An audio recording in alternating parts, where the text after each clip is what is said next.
Okay, rulers, settle down. Ruler School is brought to you by Odyssey Games, where you can go to get pre-orders of all the upcoming Force of Will sets, as well as releases of previous sets after they come out.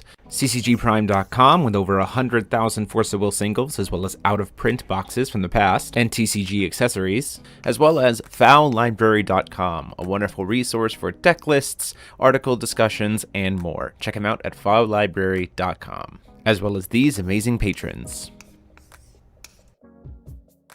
Special thanks to guest lecturer member Vite Raman. Thank you for your support. Class is in session.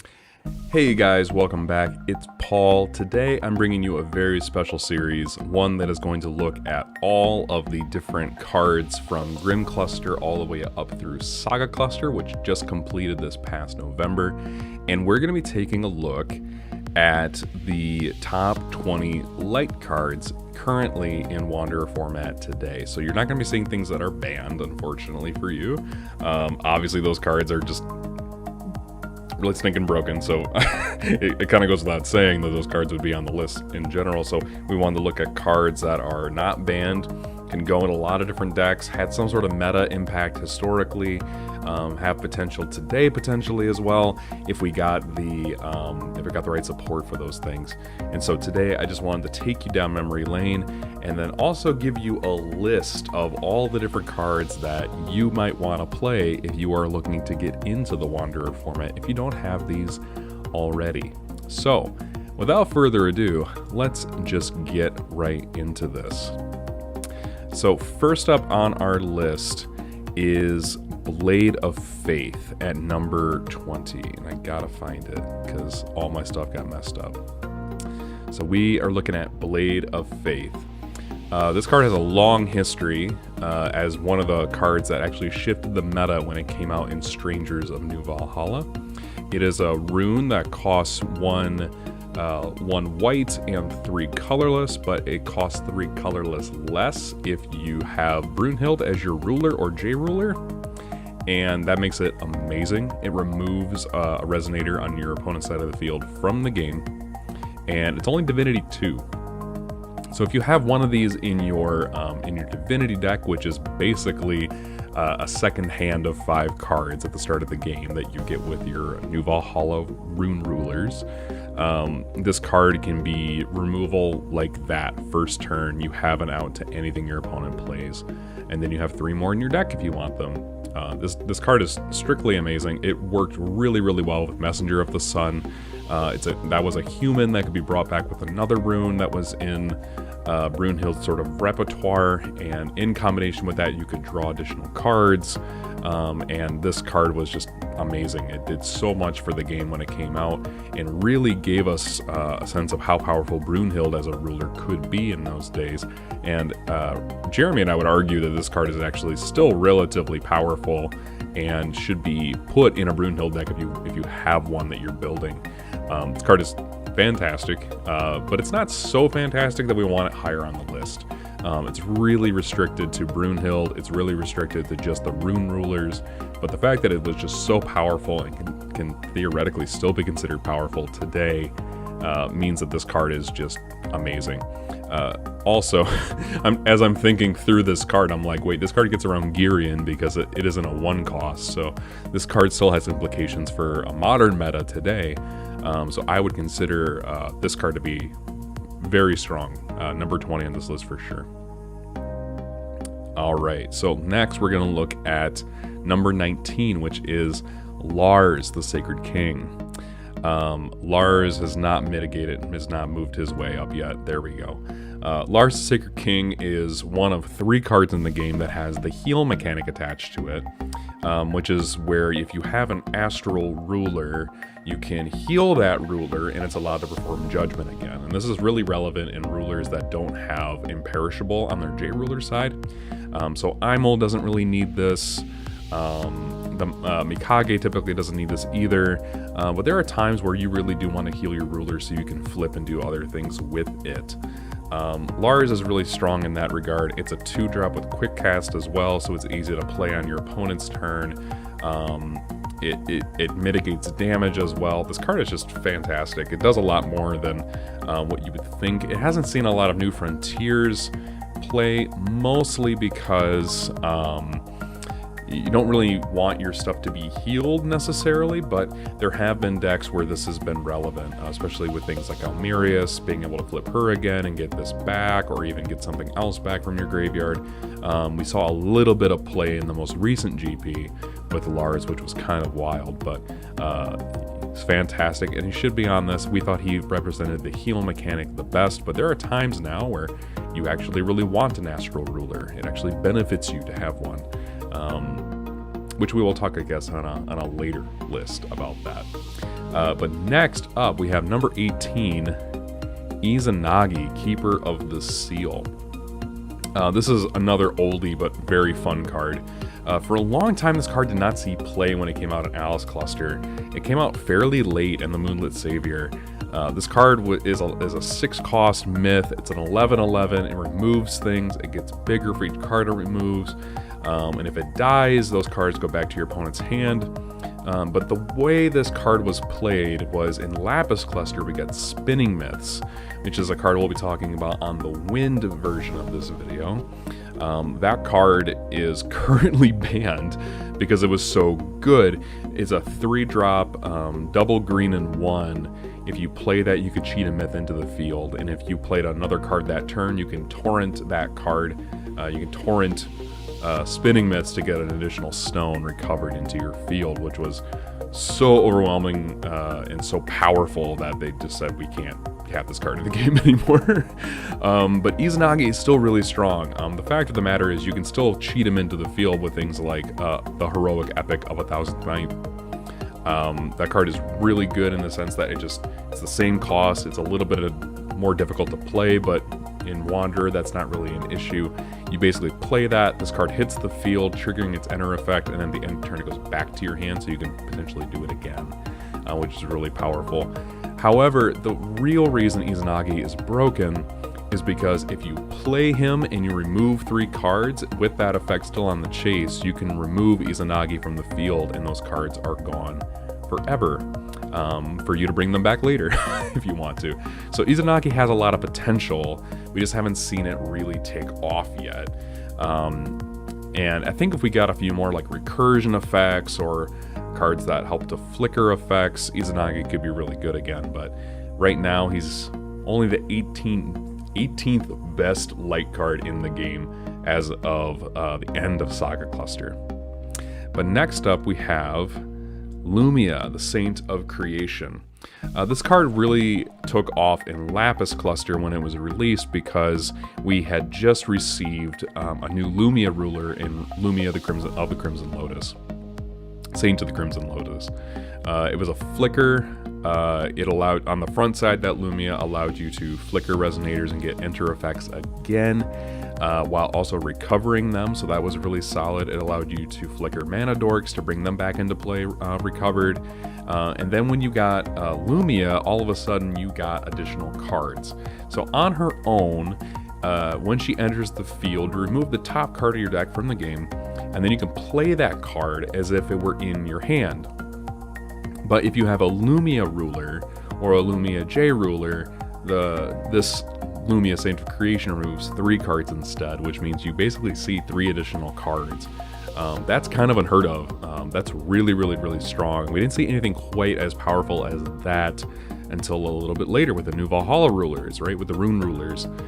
Getting additional cards to look at is always really strong, and there are some cards that you just don't even care if they're gone because they're not useful in the moment. But this led to a really tricky combo-oriented version of Lumia, where you played this and a bunch of removal cards and a bunch of cancels, and with free cancels in the game, this card was absolutely insane. So this card made a significant meta impact when it first was released, but now it's a little slow.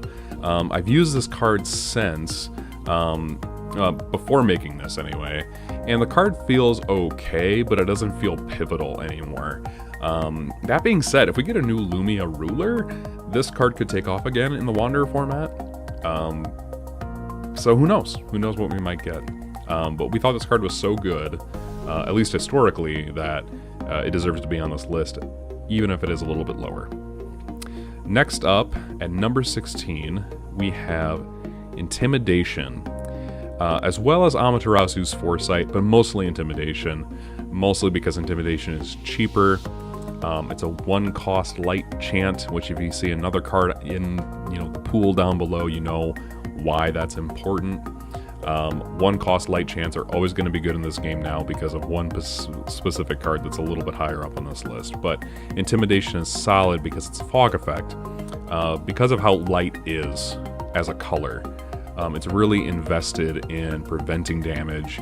It's interested in either preventing damage or moving damage, swarming the field, doing things to remove your opponent's resonators instead of destroying them, or tapping them down so you can attack into them. That's a very... it's a little bit more passive in the way that it deals with things compared to things like black or even like red. That shouldn't be a surprise to you because it's like that in a lot of games, but fog in general used to be, I guess, in green in Magic, so to see it here might be a little interesting for you folks, but if you know what fog is, you know why it's so good. I don't really need to say too much more about Intimidation. It's just that good of a card. Preventing damage is just amazing as a tool. Next up, we have number 15, which is Silmeria, Summoner of Spirits, but the real reason it's on this list is because of its bottom half, Dance of Spirits. So Dance of Spirits is a Law of Silence in white. Law of Silence back in Grimm Cluster was a double green quick cast. Your opponent cannot play spells this turn, which means before they even drew a card, you could stop them from playing anything for the entire turn. So that's Resonators, Regalia, Chant, Additions, everything. Everything except for Judgment. The fact that they printed this in white, we were actually really surprised when this card first came out because we were like, holy crap, we finally get a Dance, we finally get Law of Silence back in Dance of Spirits. That's amazing. And the fact that Dance of Spirits is in a meta where there are mana dorks for white is also really, really, really strong. Yeah, I mean, that's all I gotta say. I mean, the fact that your opponent can't play cards is just enough of a reason for this card to be on the list. So I'm gonna move on now to Acolyte of the Sun at number 14. So there are 2 mana dorks on this list. This is the first one. Acolyte of the Sun is so good because it really showed you the shift that the R&D of the company was actually trying to switch the game over in terms of how it was constructing cards and how it was thinking about the different colors and their identity. And Acolyte of the Sun was the first foray into white mana dorks, swarming the field, playing bigger creatures like Izanagi, playing other things at quick cast speed on your opponent's turn that could disrupt them.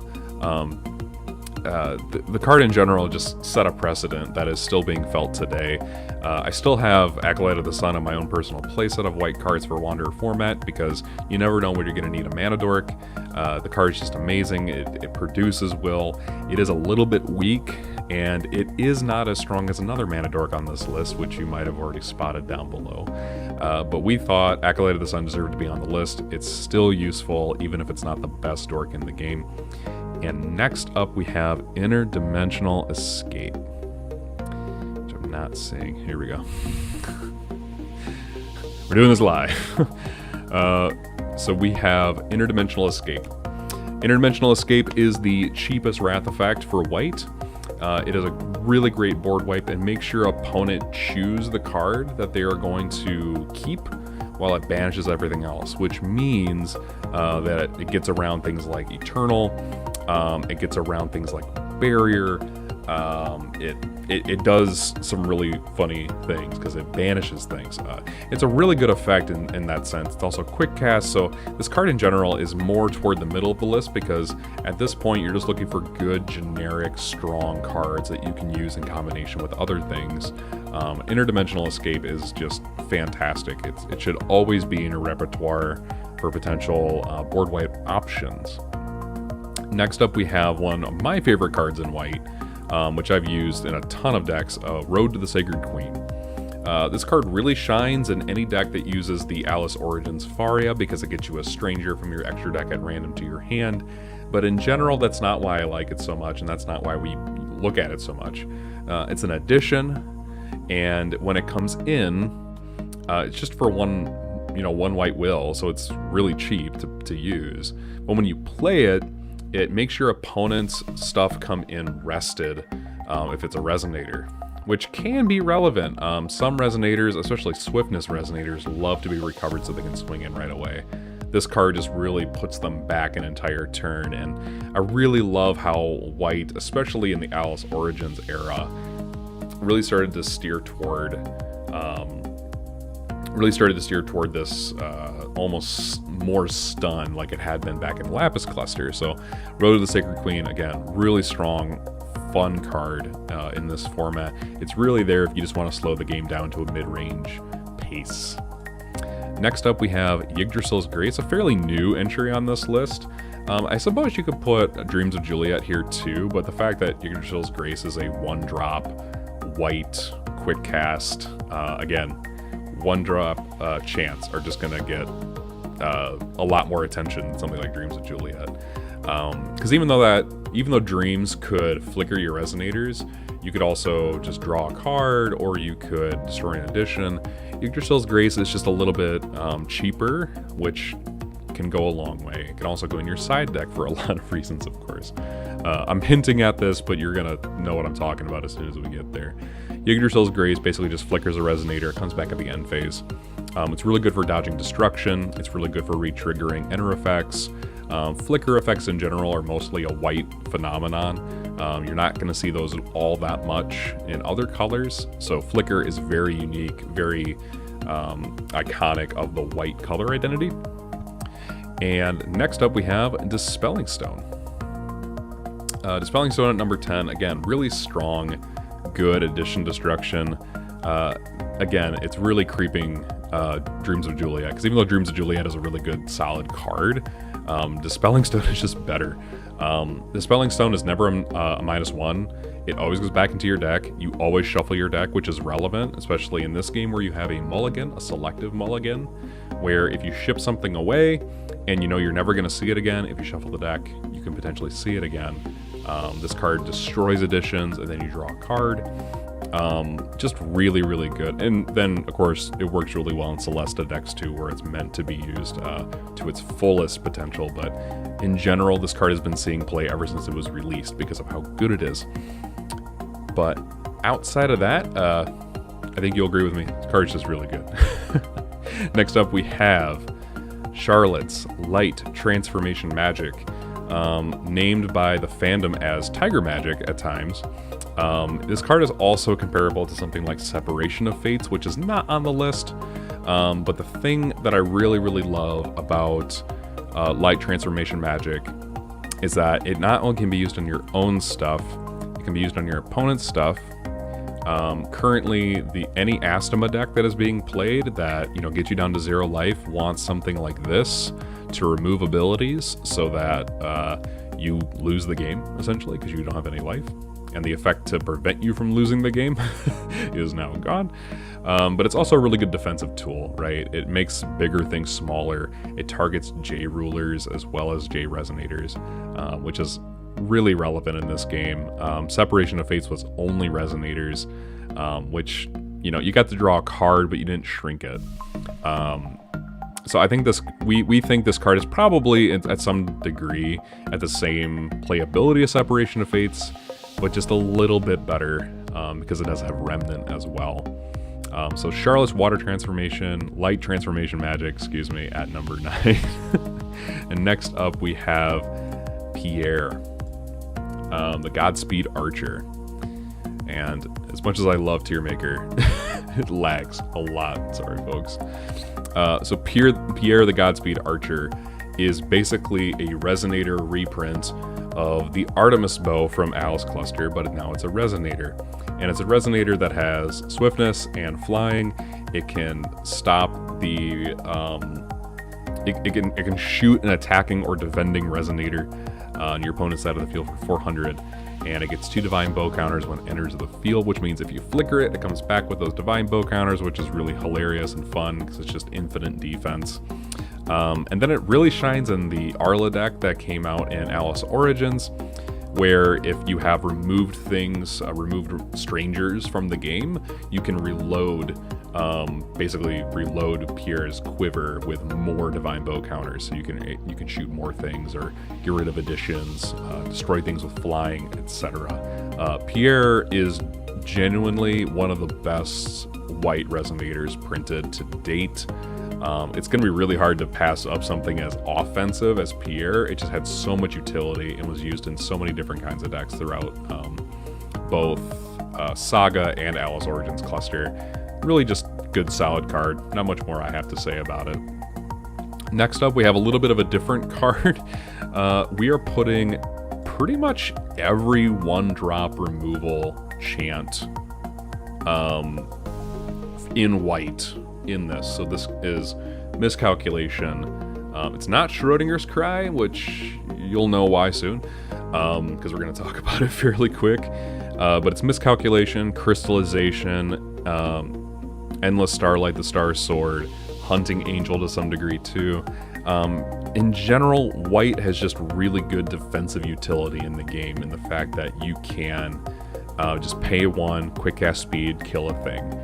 That's always going to be really helpful and relevant in the game. And some cards are better than others.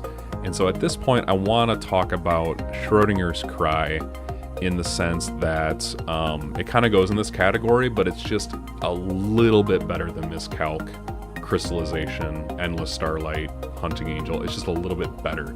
And the reason is because it doesn't require that your opponent is attacking.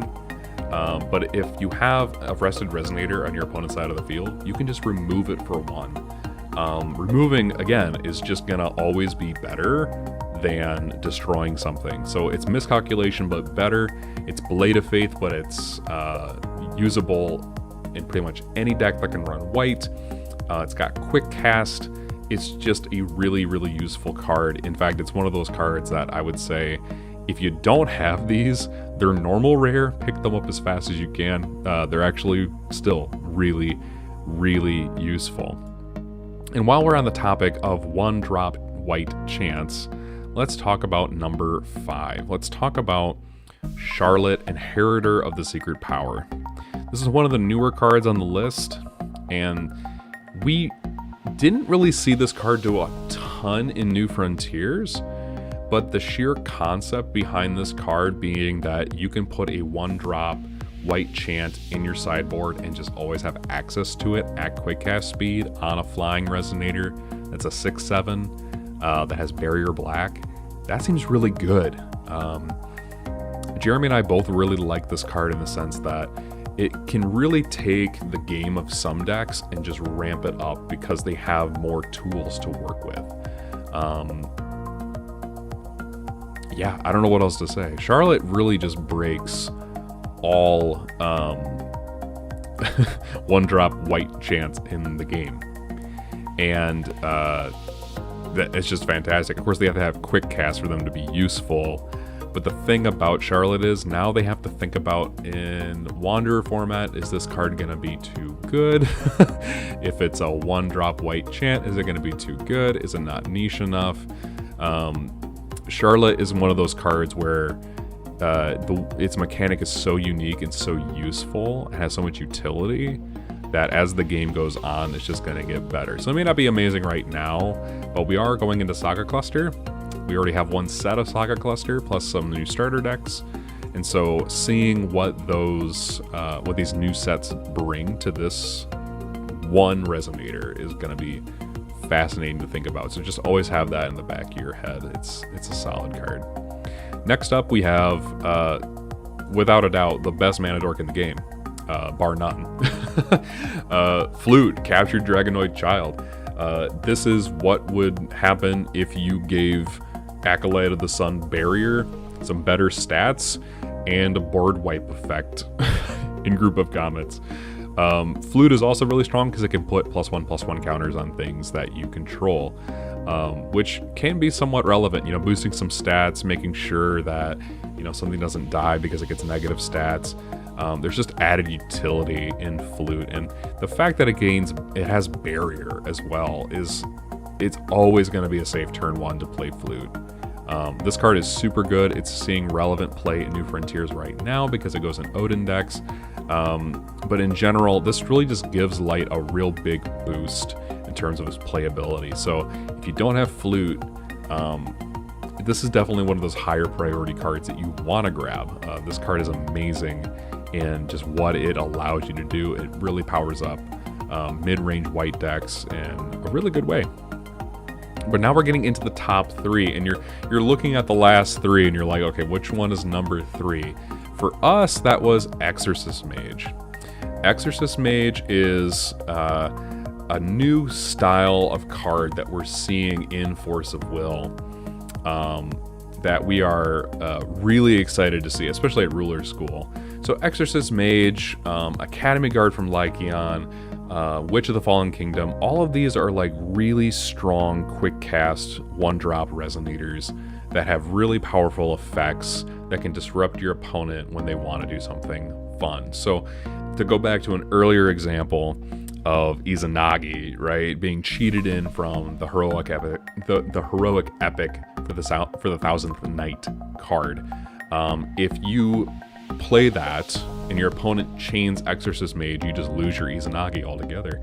Pretty much anything that doesn't come into the field without being cast from the hand and put on the chase is going to get removed by this card, including tokens, which is really relevant now because we have things like Belisle, we have the new Nyarlathotep's token generator card, which can get really out of hand really fast. We have Castle of Belisle. Farer is still a ruler in the format, which means that, if you have one of these in the field, he will never get elf tokens ever again. This card just really does something to the game, and it makes white worth splashing into a deck in a way that, it really just hasn't been in a very, very, very long time. Exorcist Mage is just by far one of the best cards in white ever printed, period. But we have 2 cards left. And unfortunately, this means you're going to know what number 1 is, but Prideful Rule is number 2 on our list. The reason we said that is because this, honestly, it's the best card in New Frontiers right now. But the reason it's so strong is because it's not a 1-drop, so it cannot be negated by something like Prideful Rule. It also can't be spliced into side decks to be used with Charlotte, but it does destroy any entity on the field that isn't a Magic Stone, and it does produce a token when it does. 4/4 flying Fallen Angel token. And it only can do that with its reduced cost when you're at 2,000 or less life. Belisle is the only ruler you can really use this with, but if you're able to produce a whole bunch of mana, this card is also relevant.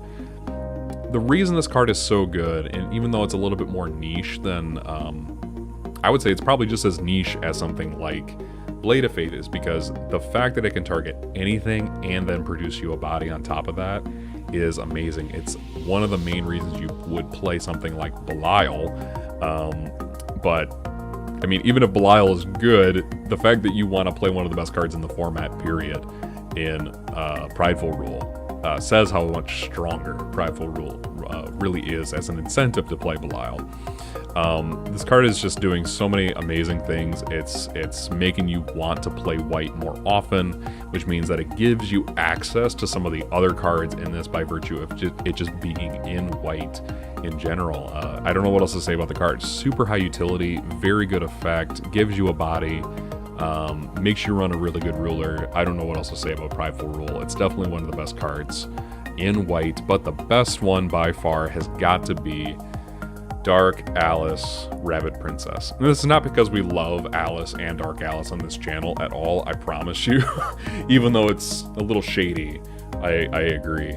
The reason Dark Alice is on this list is just because of how much utility it brings. Honestly, if we were going to talk about how Prideful Rule is in relationship to Dark Alice, I would say they are on par. if not just a little bit better. Dark Alice enabled so many things in its time. It just has history compared to other cards in the game like Prideful Rule. As time goes on, we might see Prideful Rule do more, but honestly, Dark Alice has just done so much more. It's got a quick cast, it's a 1-drop white resonator, it's a 2/5, it comes in. You can draw a card and then banish an entity, or discard a card, and you can repeat that process up to 1 time. Which is really good for not only cycling things from your hand into the graveyard, but it allows you to see more cards in your deck. It also shuts down your opponent from being able to remove things from your graveyard or even target your graveyard. But then if you're in a deck where you're able to get not only a Magic Stone, but in addition, a Resonator and a Chant into your graveyard, she turns all your stones into Omni Stones. The reason why she's able to do all of these things, I'm not really sure.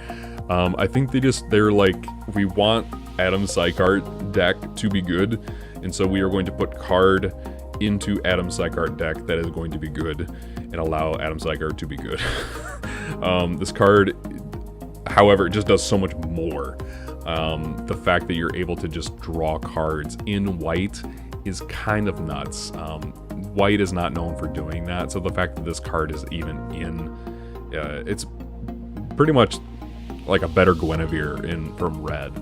And I don't know what else to say. I'm gushing over how good this card is. I was waiting forever to get a playset of these because they are so hard to find, and that alone tells you how good this card really is. But guys, that is the top 20 light cards in Force of Will currently, from Grimm Cluster all the way through Saga Cluster. Of course, you get to tell me now what you think the best light cards are in the game down in the comment section down below. Is there a card that you thought should be placed somewhere else? Do you think that another card should be on this list somewhere? Let us know down there as well. And while you're at it, hit subscribe, ring that bell for more videos like this. And next time, I'll see you in the top 20 fire cards. See you guys.